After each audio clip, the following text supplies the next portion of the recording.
Hola, bienvenidos a Espacio Gente en la Estrella de Panamá. Les saluda Yandira Núñez. Hoy nos acompaña Lorgia García Peña, quien es escritora y profesora de estudios latinos en la Universidad de Harvard. Ella ha basado además algunas de sus investigaciones en literatura y culturas hispano-caribeñas, raza, etnia, feminismo transnacional, migración, derechos humanos y la diáspora dominicana. Profesora, muchísimas gracias por acompañarnos en Espacio Gente para la Estrella de Panamá. Bienvenida. Gracias a ti, Yandira, por la invitación. Es un placer encontrarme de nuevo en Panamá, aunque sea de forma virtual. Claro que sí. Doctora, fíjese, yo quisiera iniciar preguntándole, ¿cómo siente desde su experiencia que ha sido ese camino de los latinos para encontrar un espacio de representación en los Estados Unidos?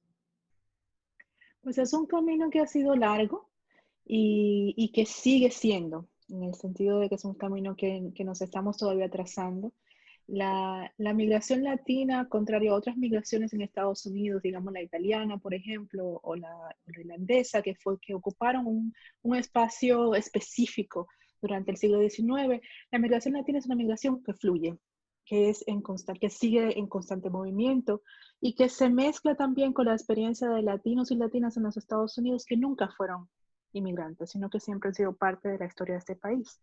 Todo lo que es el sureste, por ejemplo, el suroeste estadounidense, que antes era parte de México y que se integró a los Estados Unidos a finales del siglo XIX, toda esa población también es latina. Entonces son historias muy diversas.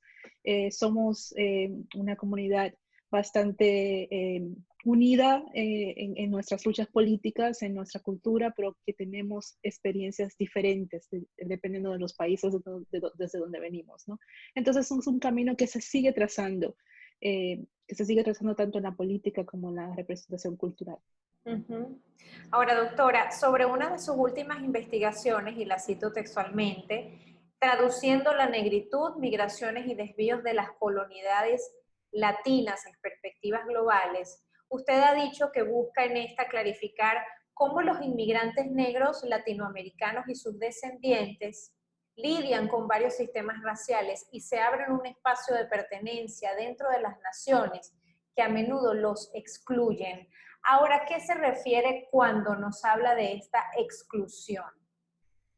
Mira, Yandira, cuando pensamos en la idea de lo latino o de una experiencia latinoamericana que empieza durante el proceso de la creación de las naciones latinoamericanas, otra vez en el siglo XIX, es un proceso que emerge en contradicción, digamos, a la experiencia de expansión de Estados Unidos, ¿no? Entonces, están los países latinoamericanos saliendo de un proceso colonial con España o en el caso de Brasil con Portugal, y empiezan a pensarse como nación y de repente Estados Unidos empieza a expandirse y a querer atrapar y absorber estas naciones. Entonces aparece la idea de vamos a hacer una unión latinoamericana que tiene que ver con nuestras experiencias lingüísticas, nuestras experiencias culturales, pero también con una experiencia colonial. Entonces eso forja, digamos, la idea de lo latino.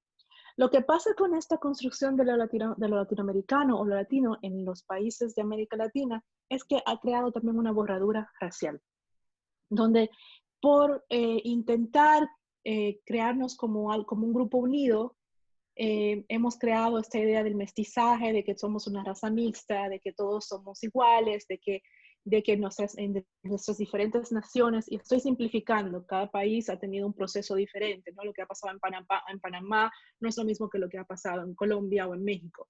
Pero el proceso, digamos, de crear una identidad nacional también dio a nacer una borradura de las diferencias étnicas y raciales, sobre todo en relación con nuestras culturas indígenas y con nuestra cultura y nuestra herencia africana. Uh-huh. Y esta experiencia, pues ahora vemos, ahora no, hace muchos años, no hace más de 2 décadas que hemos visto como un despertar, ¿no? De la experiencia afro en América Latina, se están reclamando eso, pero es un paso que va lento.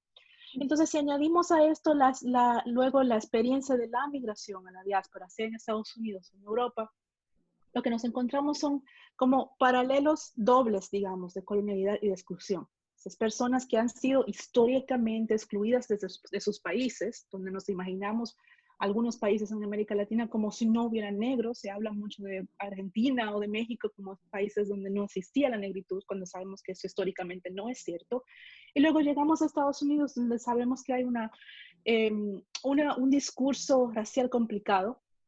Entonces, aquí vienen a llegar los latinos negros a encontrarse como en el medio, ¿no? En el medio de dos exclusiones. Exclusiones de una historia de lo latino y luego exclusión dentro de un paradigma racial diferente en Estados Unidos, que no siempre los incluye. A eso se refiere el libro y esa es la investigación que estoy llevando a cabo en este momento. De alguna manera, ¿el fenómeno migratorio ha tenido algún tipo de evolución, quizás revisándolo desde la perspectiva humanística? Digo, la manera de entender generacionalmente el fenómeno migratorio dentro y fuera de los Estados Unidos, ¿ha evolucionado o sigue siendo totalmente excluyente? El fenómeno migratorio ha evolucionado y mucho en los últimos 50 años. Por ejemplo, hace 50 años la migración se imaginaba como un proceso mayoritariamente de hombres, ¿sí? Que viajaban solos y que eventualmente enviaban a buscar a sus familias. Y lo que hemos visto es una creciente migración tanto de mujeres, de gente profesional, como de familias completas. Ahora, lo que sí está cambiando y está forzando un cambio en los países que reciben la migración es la segunda generación o la tercera generación, los hijos y las hijas de los inmigrantes que nacen y crecen en estos países de acogida y que son ciudadanos de esos países, pero que retienen identidades de las países de sus padres, ¿no? Entonces ahí es donde hemos visto la evolución, si podríamos hablar de una evolución, el cambio de una idea de nacionalidad que cruza las fronteras, que cruza los bordes de las naciones y que nos hace repensar no solamente la posición del inmigrante, pero también la posición del sujeto minoritario, bicultural, transnacional, en el caso de los latinos en Estados Unidos, por ejemplo. Eso es súper importante, ¿no? Esta población que vota, que tiene una voz en la política, que incide en la cultura, que posee una ciudadanía, pero que tiene una lealtad y digamos, una cercanía con la cultura de los países de sus padres, ¿no? Pero no son necesariamente inmigrantes, son hijos de la migración, ¿no? Es otro fenómeno, es otra experiencia que está ligada a la migración. Por supuesto. Doctora, usted también es parte de un reducido grupo de académicos hispanos, ¿no? Que son parte de la academia en la Universidad de Harvard. ¿Qué tan necesario siente que es profundizar la diversidad e inclusión de las nuevas culturas y pensamientos en el sistema de enseñanza? Mira, para mí esto es urgente. Y es urgente no solamente en relación con procesos migratorios o procesos, digamos, de cambios humanitarios de la etnia y de la cultura de un país, sobre todo de países de acogida, sino es urgente porque los saberes y las maneras en que hemos estado aprendiendo, tanto en América Latina como en Estados Unidos como en Europa, han sido centrados alrededor de los conocimientos que vienen de Europa. Entonces, el mensaje que hemos estado enviando a nuestros niños y niñas, a los jóvenes, es que no hay filosofía, no hay cultura, no hay producción histórica fuera de lo que viene de Europa. Y eso es simplemente falso. Lo que ha pasado es que ha habido, que todo lo que ha sido el sistema universitario ha estado dominado eh, por, eh, por los saberes europeos. Entonces, creo que ya es tiempo, ya viene siendo tiempo de que empecemos a levantar y sacar de ese escondite a las historias, las culturas y los aportes de nuestra gente. Y son muchos. Ahora, la literatura históricamente ha tenido la influencia de movimientos artísticos y de pensamiento como el medio para que los escritores comuniquen sus pensamientos y además expongan realidades sociales. ¿Siente que sigue la literatura de hoy acogiendo pensamientos de fondo y con valor? Absolutamente, la literatura y la producción cultural en general, el cine, por ejemplo, siempre son un reflejo de lo que está pasando en el mundo en cada momento, ¿no? Y además nos permiten imaginar aquello que a veces no podemos encontrar en un archivo oficial.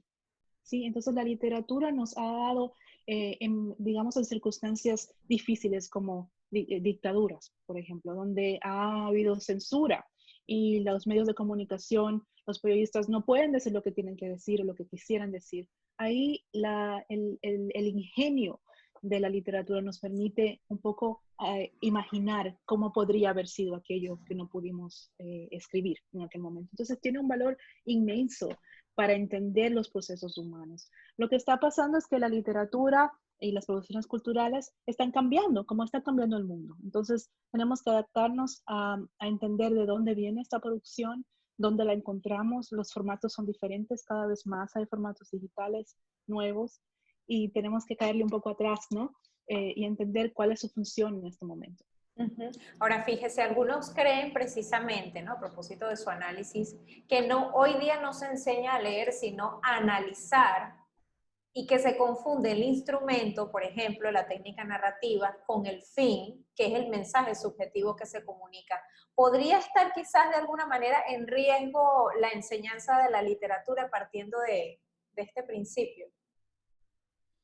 Yo pienso que las dos cosas van mano a mano y que los estudiantes de literatura tienen que aprender a apreciar, por un lado, el valor del arte, ¿no? De escribir y de leer, el lenguaje, lo que está haciendo el lenguaje, cómo lo está haciendo, pero al mismo tiempo la literatura siempre, y sobre todo la novela, siempre han tenido una función social. Y todo el trabajo cultural y literario y cultural, sea pinturas, cualquier arte, no existe en un vacío. Estamos creando dentro de un contexto social. Y sería ilógico pensar que ese contexto social no nos influencia. Eso sería querer decir que todos vivimos en un nivel de objetividad que no es real. Entonces, tiene sentido también leer la literatura dentro de este contexto, ¿no? También pensar qué estaba pasando cuando leamos lo que la gente está escribiendo en medio de esta pandemia. Es imposible pensar, leer estos textos sin imaginarnos cómo sería estar encerrado en casa un año y escribir desde esta soledad, ¿no? Y desde este momento tan especial y tan diferente que vive el mundo. Entonces creo que sí, estoy de acuerdo contigo de que es importante seguir apreciando el arte por el arte, lo que hace el craft, como decimos en inglés, ¿no? El hacer. Pero al mismo tiempo es justo también mirarlo dentro del contexto. Las dos cosas siempre deben ir mano a mano. Ujú. Doctora Lorgia, ahora que me habla de contexto, estamos precisamente en uno de gran complejidad en los Estados Unidos, en donde pues usted bien reside y ejerce.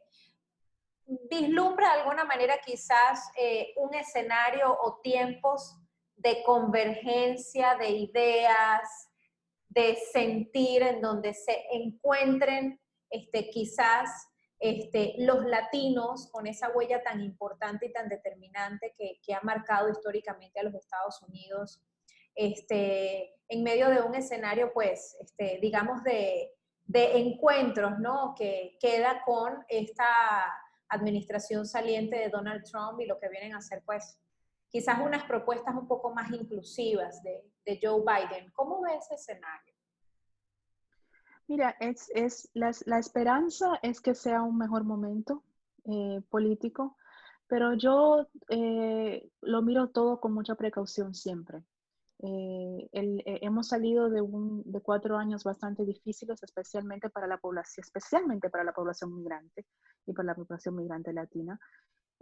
Pero también sería miope mirar esos 4 años como si aparecieran de la nada.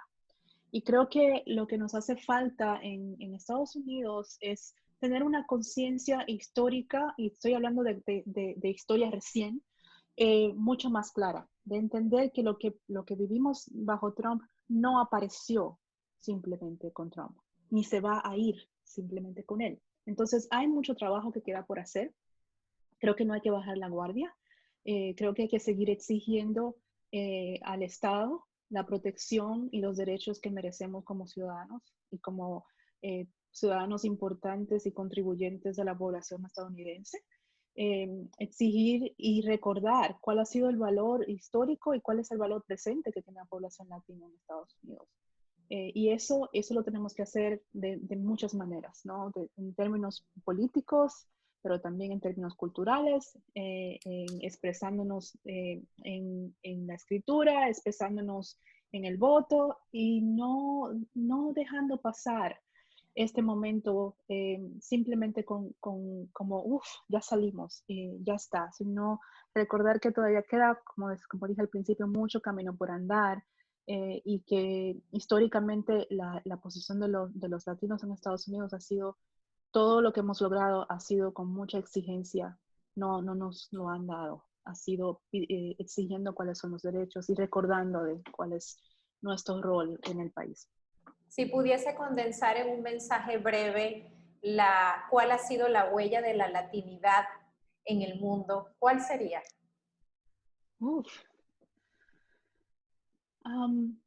Yo diría que ha sido el enseñarle al mundo a entender la relación que existe entre el colonialismo, la migración y la raza.